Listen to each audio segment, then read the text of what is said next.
Hey guys, and welcome back to the channel. My name is Jermaine Payne and I am super excited to be back with you guys for another video. This week we're going to be talking about the current state of Facebook ads due to the iOS update. I know I've done a video similar to this last month where it's been a jungle on Facebook right now, and I'm seeing a lot of marketers complaining about the unstable results that they're seeing on the platform and ways of combating those challenges that they're facing right now. So many of the conversations that I have been seeing recently has been around the instability of performance, which has caused results to drop. So when I say results to drop, we're seeing lower return on ad spend, the MER increase, cost per acquisition or cost per purchase, and any business that's advertising wants to advertise either at a break even or profitably. And right now, what many people are seeing on Facebook don't even make any sense because you haven't done anything different in your strategy, but things just aren't working in the same way that they used to.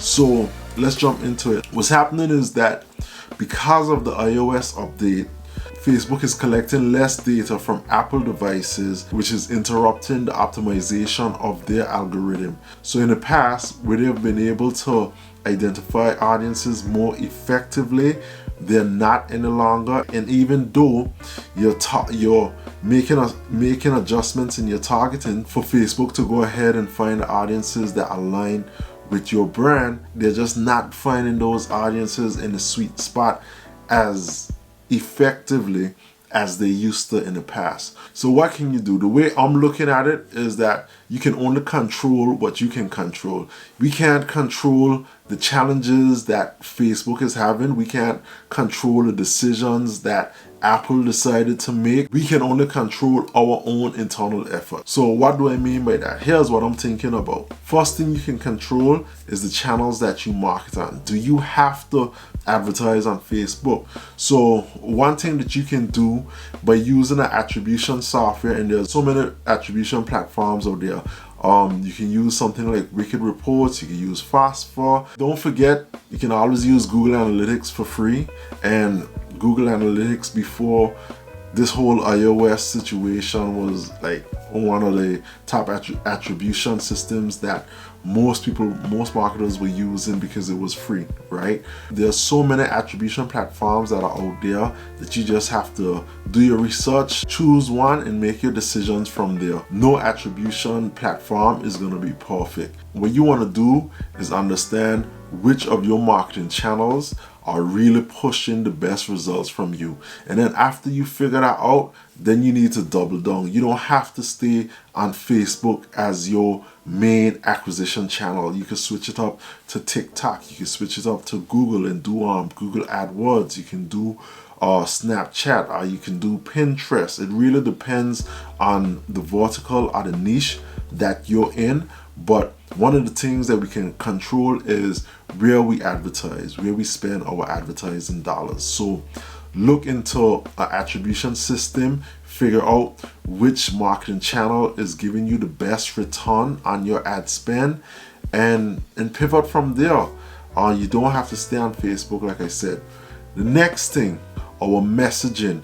Messaging is incredibly important now because you have to ensure that you're resonating with these customers by hooking them in, showing them that you understand where they are, their challenge, clearly showing them how you can resolve that, and making a strong offer that's going to get them to convert. Like, all of this needs to happen in your copy, not just from the initial ad that they see, but this needs to carry on to your landing page or your website or whatever marketing materials you're using online to get them to go ahead and convert.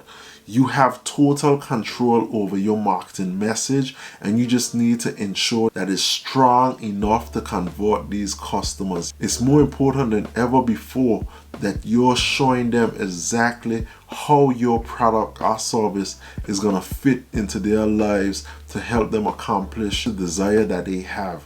Remember, marketing is all about moving your prospect away from pain or towards pleasure.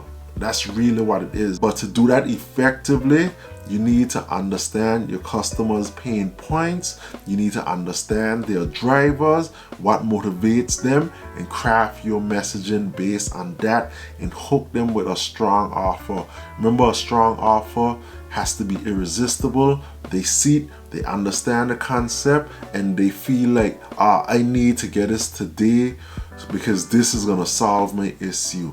You're gonna want to push on some urgency because you're gonna want to show them that your product or your service is gonna get them to where they want to be in the shortest space of time, and that's super important as well too.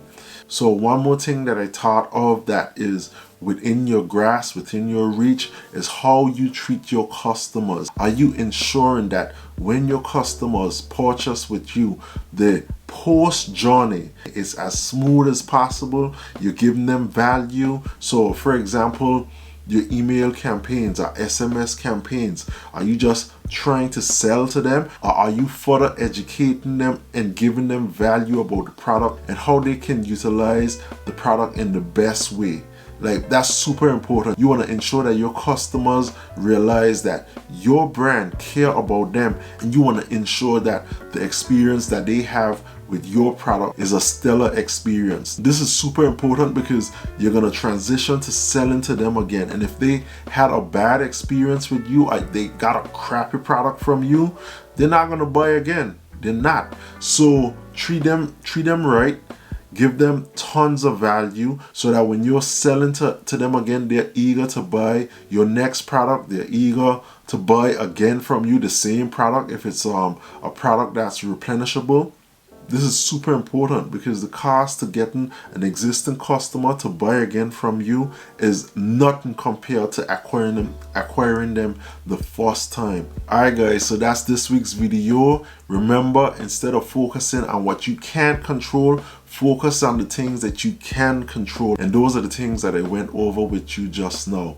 So if you found this video valuable, hit the like button. Don't forget to subscribe, and if you know somebody that can get some value out of this video, feel free to share it with them as well too. Alright guys, so I'll see you in the next video. Alright, peace.